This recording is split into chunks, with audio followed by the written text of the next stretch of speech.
I'm a retired police officer from Middle Tennessee with 26 years on the job. My strange encounter happened in 1990 when I was 17 years old.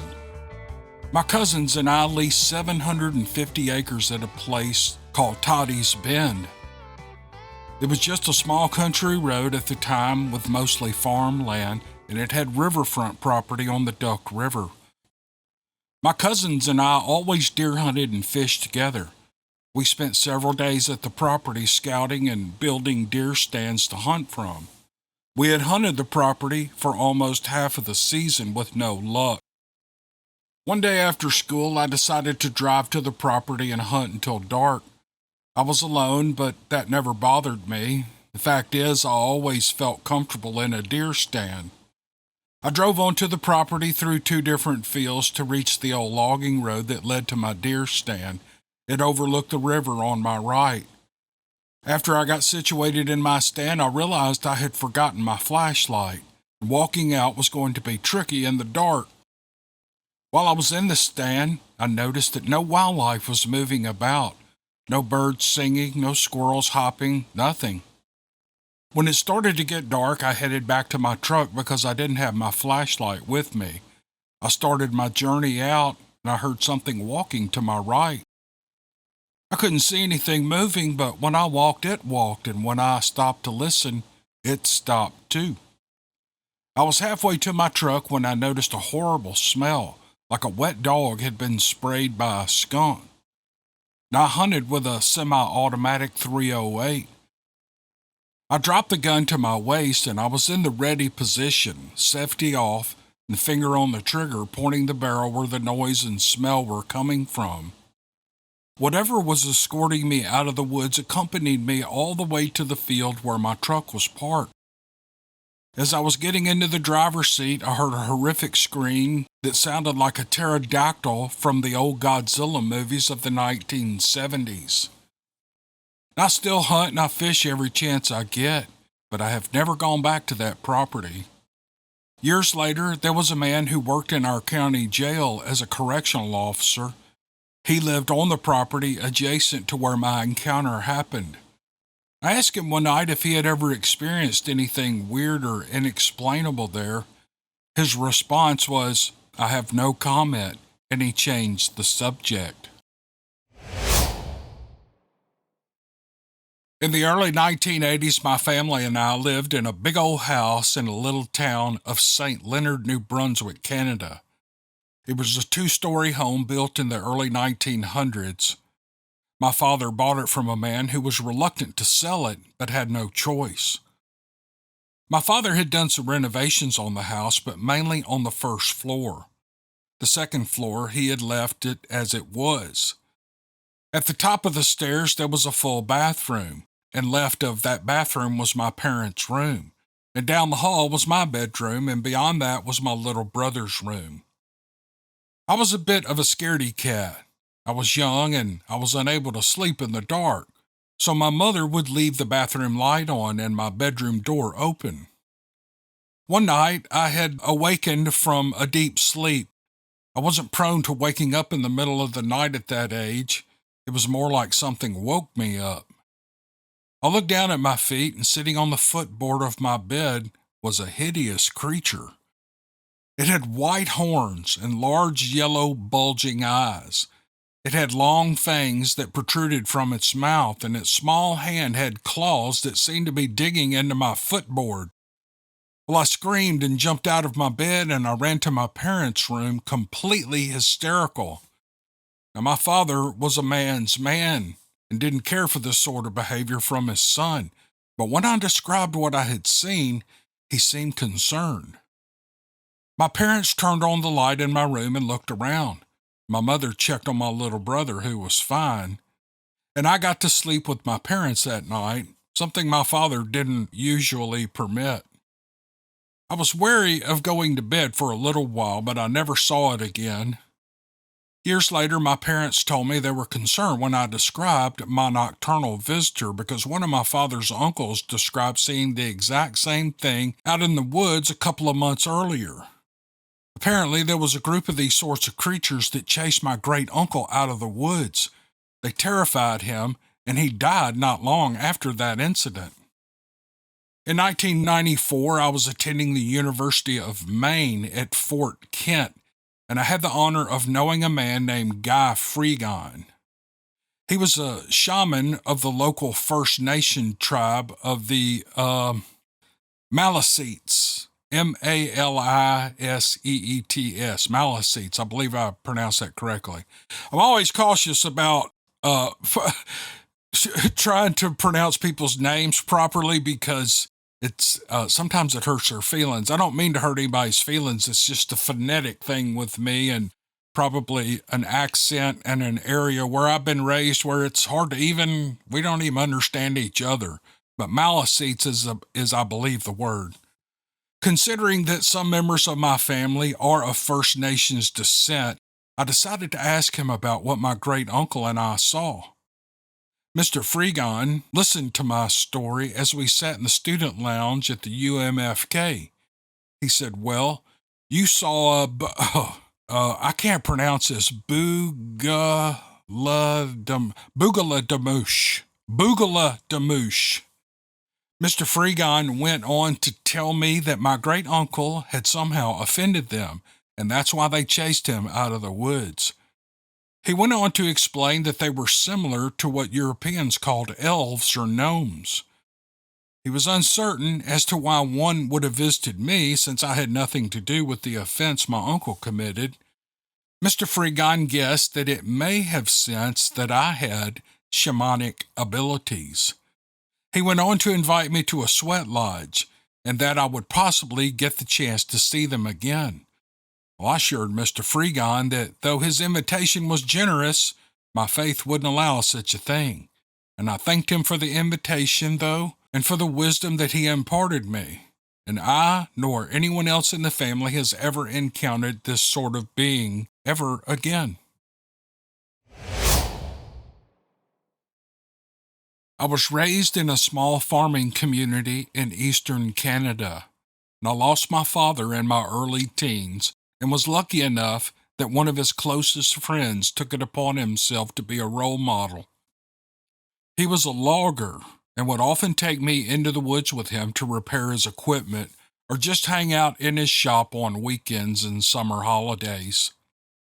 Somewhere along the way, I mentioned to him that I wasn't sure what I wanted to do after high school, and he suggested that I become a forest technician. In 1991, I received a fresh-off-the-press forest technician diploma and took the first job offered to me in Prince George, British Columbia. As forest techs, it was our job to lay out cut blocks, cruise the blocks, check for volume, health, tree heights, and species composition.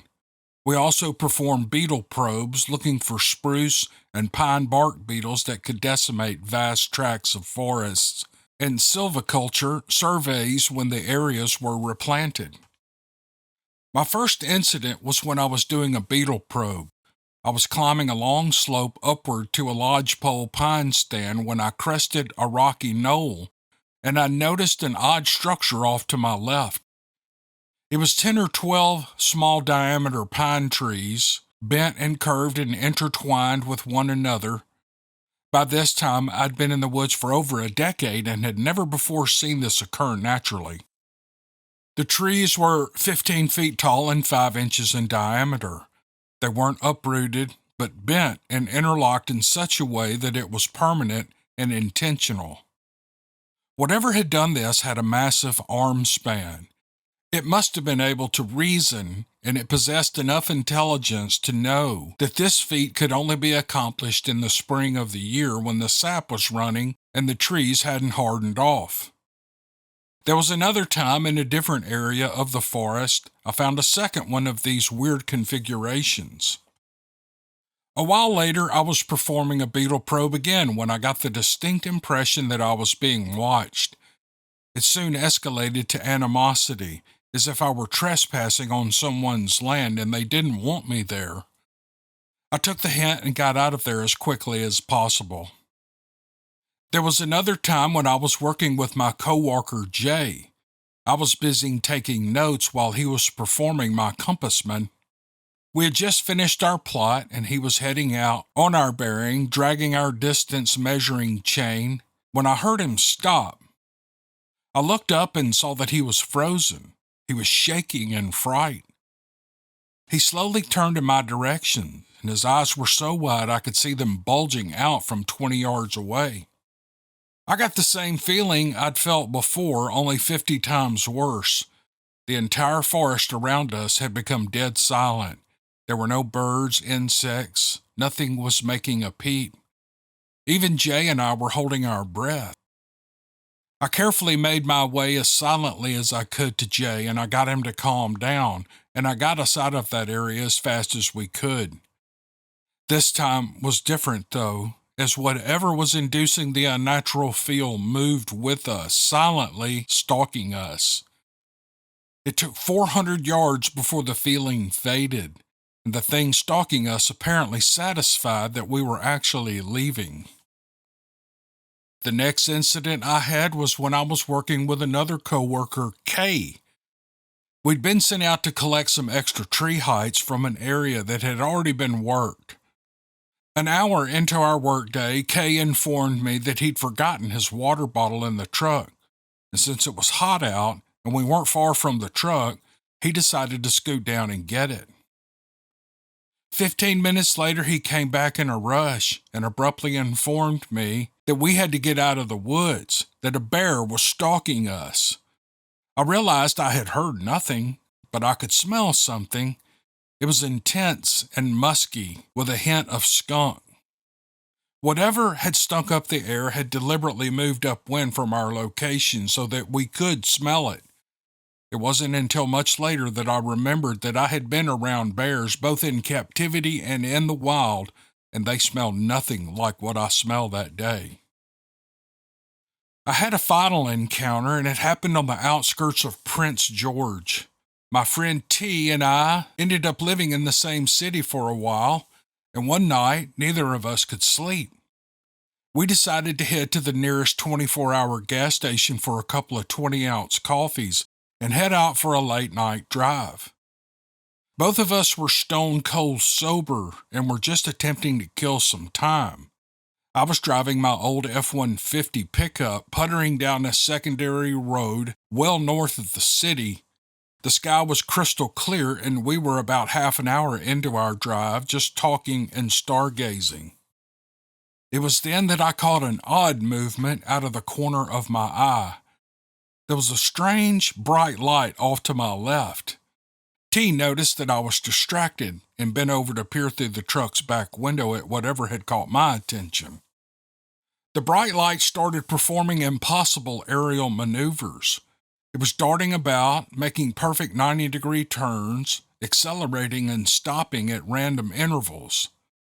By this time, T had his body half out of the truck's cab, his butt perched on the windowsill, watching this impossible aerial acrobatic show. And then he started pounding on the roof of the truck, shouting, "Go, go, go!" I looked to my left just in time to see the bright light start rapidly accelerating toward us. T lowered himself back into the cab, and I boot-stomped the gas pedal as hard as I could. T shouted at me to shut off the lights, and without thinking, that's what I did. We were tearing down an empty road, going 100 miles an hour, with the lights shut off. The only thought I had was that we had to shake this thing off our tail. T gave me the all clear finally, and I slowly let up on the gas.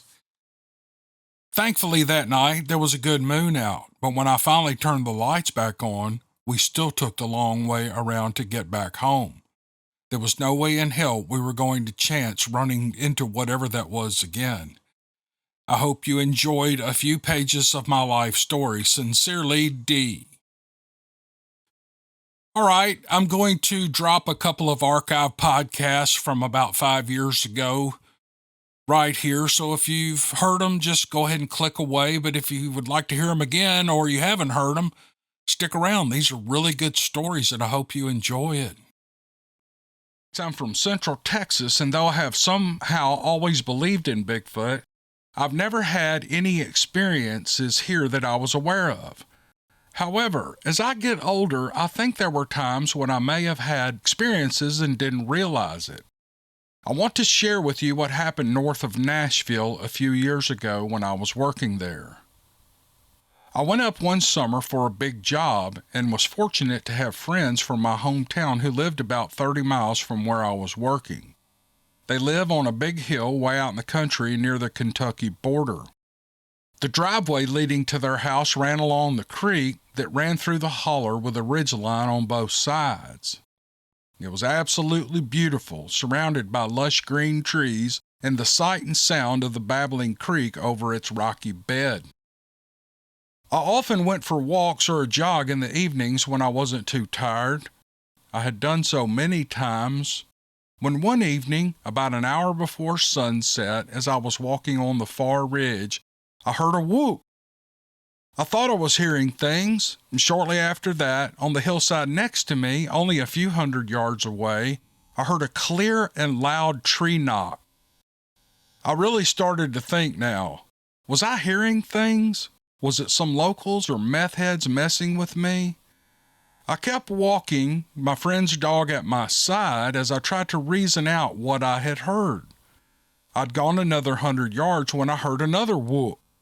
What the hell, I thought, and it was followed shortly by another wood knock, this time on the far hill. The dog had disappeared, so much for man's best friend. I decided then it was time to head back. I heard a few more knocks and whoops before I got back to the house, but none of them were closer than the others. I don't know if they knew I was there. I don't think so. It was an extremely secluded, rough terrain covered in thick woods. The one thing I'm absolutely certain of is that it was not people I was hearing. I was staying in my RV at my friend's place. From that night forward, I always used my spotlight to check before I went outside. I never saw anything, but I did occasionally feel like something was watching me or was close by. I know this wasn't an actual sighting, but it was enough to change me from being just a believer to a knower. A few years ago, my wife and I were invited to a dinner by old friends. The family are LDS and have the tradition of inviting local Mormon elders to their home on Tuesday nights for dinner. It is a special treat for these young men who have chosen to leave home for 2 years to spread their faith.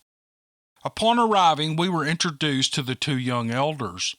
The surprise for me was that one, Elder Lux, was from Spring Hill, Louisiana, which is just 90 miles from my hometown of Monroe. We had a genuinely nice hour or so of visiting and talking about home. We had much in common, even though he was in his early 20s and I was in my early 70s. I asked Elder Luck if he was born in Spring Hill and was very surprised to find that he was originally from Fouke, Arkansas, which was 41 miles away. Of course, this immediately prompted me to ask if he had ever seen the Fouke monster, which was featured in the 70s movie The Legend of Boggy Creek and other books and newspaper articles over the last many decades. Elder Lux replied that he had not seen the creature, but that his father had on 2 occasions years apart. As a very young boy, he and his family, who lived alongside Boggy Creek, had on a few occasions experienced some strange and frightening moments, which they attributed to the creature. As our conversation was getting into more detail, Elder Lux and his partner had to leave because they had another engagement for church business that night.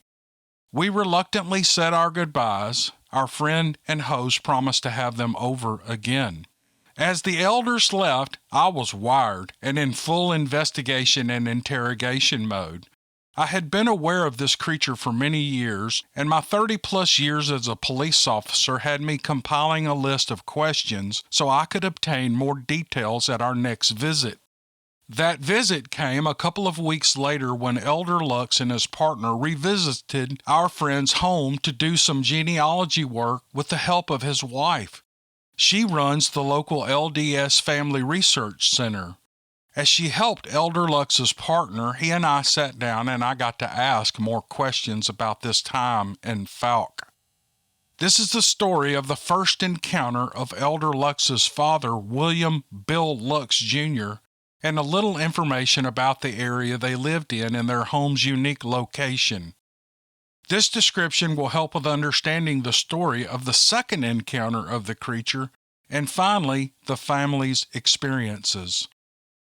Elder Lux's grandfather, Bill, moved to Fouke in the mid-1930s and bought 20 acres of land about 3 miles south of Fouke on Arkansas Highway 71.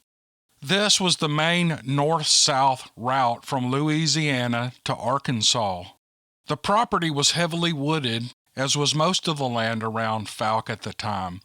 This thick forest area was interspersed with fields of beans, cotton, corn, and other crops grown in that fertile area.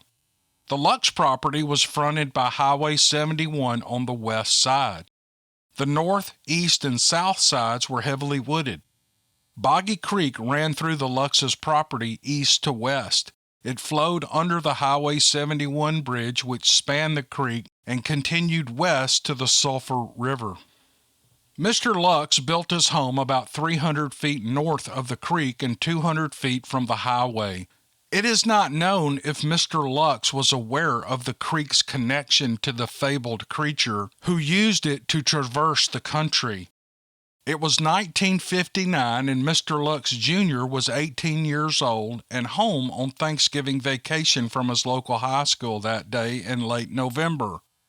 It was the day after Thanksgiving and the first day of deer season. Bill was hoping to get a little hunting in that day, but his father had other plans. Projects around the farm kept him busy until almost noon. When he finished, he made a sandwich and stuffed it into his pocket of his hunting coat. He grabbed a World War II surplus M1 Garand rifle he bought from Sears and Roebuck for $12 and placed 2 8-round M1 charger clips into his hunting coat pockets and grabbed a small thermos of coffee and then threw it all into his old Ford truck. The 3 family dogs had seen this scenario before and were looking forward to the hunt, the first of the season, but Bill could not take them on this day. He was already getting a late start, and dark came early in the late fall, especially in the thick woods. This would be a still hunt. It was chilly as he drove towards his destination, an old pipeline cut that ran north-south through heavy woods about 10 miles east of Bill's home. Most of the leaves had been blown from the trees by the cold winds. The grass was brown but still high on the pipeline.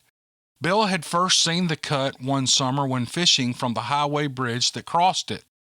He had noticed that several deer crossed it during the hours while he fished. He had made a note to give it a try come deer season. It was about 1:30 p.m. when Bill reached the cut. He crossed the bridge and parked his truck off the highway. He took out his rifle, grabbed his thermos, stuck it in his hunting coat pocket, and crossed the road to the north side of the bridge and looked over the cut. It was much lower than it looked from the bridge. It was about 300 feet wide and miles long, disappearing into the distance.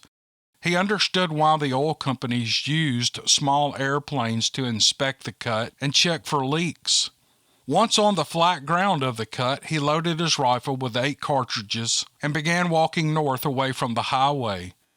The stiff, knee-high weeds and grass made quite a bit of noise as it rubbed against his thick canvas hunting trousers.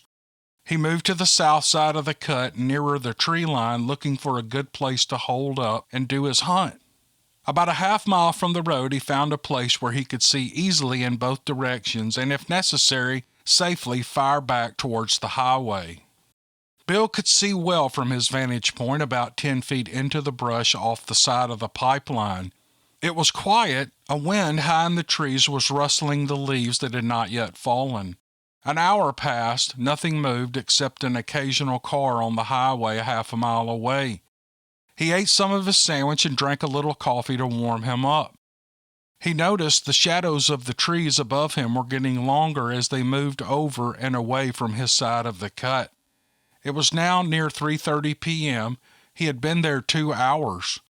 He thought, I cannot wait much longer. It was getting cold, and he didn't want to be getting home at dark.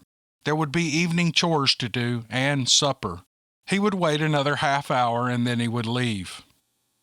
Something moved on the other side of the cut, which was still in the late afternoon sun. Bill didn't move. He estimated he was about 200 yards away to the south of what attracted his attention. Now it moved again. He could see it. It was a deer. It was a doe. She trotted out of the woods and then turned her head and looked back as if she was waiting. And in a moment, another doe joined her in the cut. They moved cautiously further into the open, constantly checking behind them. Then, like a shot, both turned and sprang into full run and into the woods on Bill's side of the pipeline. They were trying to get away from something, possibly a buck, Bill thought. Mating season for white-tailed deer is October through December in the South. Bill waited and thought, oh, let it be a big buck. Shortly, he saw more movement where the deer had come from.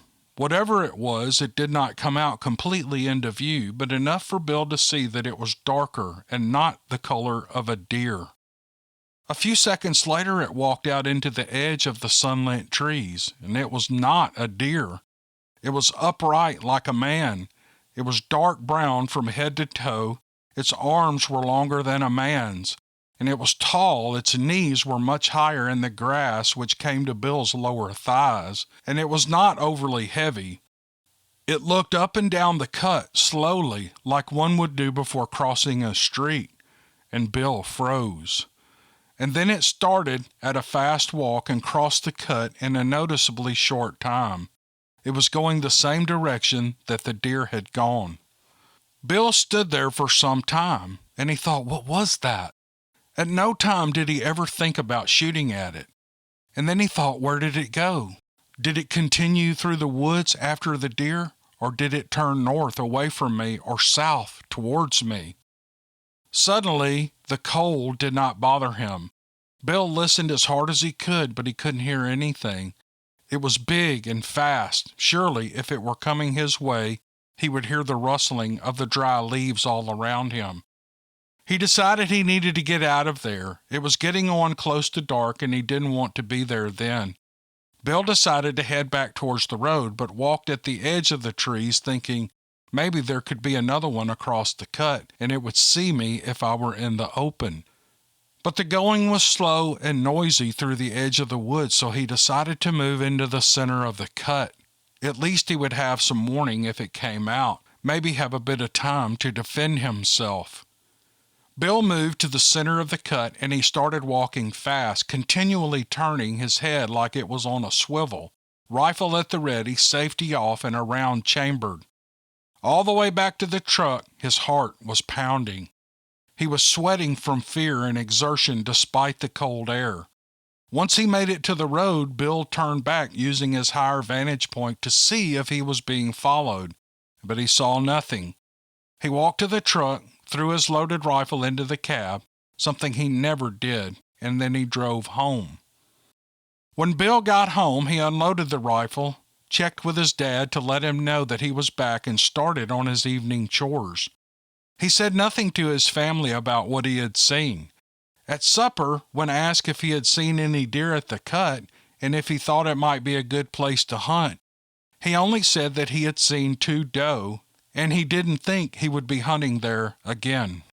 According to Elder Lux, his father did not talk about his sighting until several years later when he overheard others at the Falk General Store talking about an increased sightings of the creature.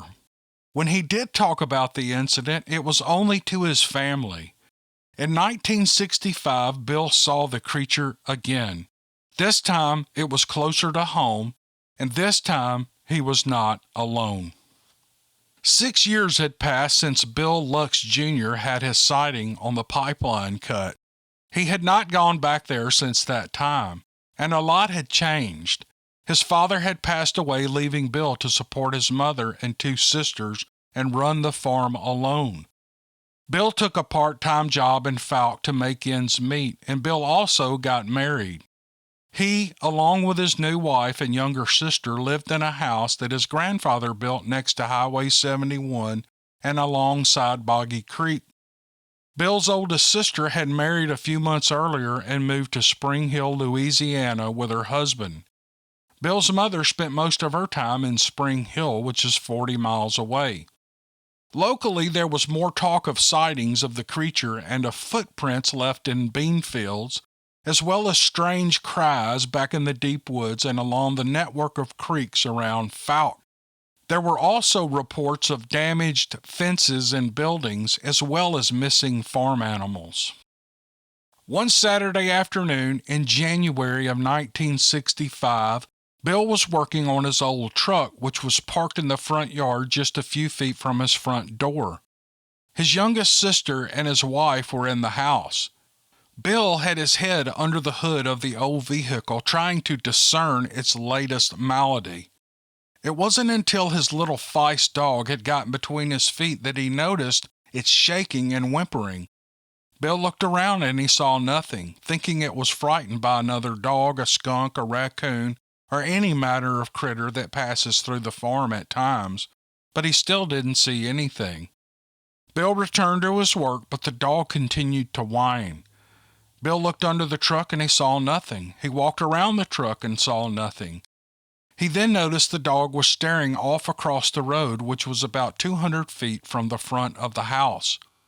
Bill looked carefully at the tree line, just on the other side of the pavement. There, next to a large oak tree and somewhat in the shadows, was something stooping down watching Bill and the dog. He could tell it was large because of the size of the tree it was near. Bill tried not to give away the fact that he had seen it, and he scolded the dog and moved back to the front of the truck where he could look through the lower windshield and rear window to the woods on the other side of the road. It was still there. This time it appeared to be sitting and watching. Bill called out quietly to his wife and his sister, asking one of them to bring him his rifle, which he kept beside his bed, and to put it just inside the open front door.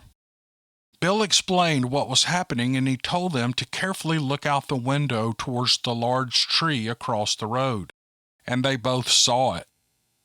Bill picked up the little dog and went into the house, and he closed the front door. After a delay of only a minute or so, he looked through the blinds of the window.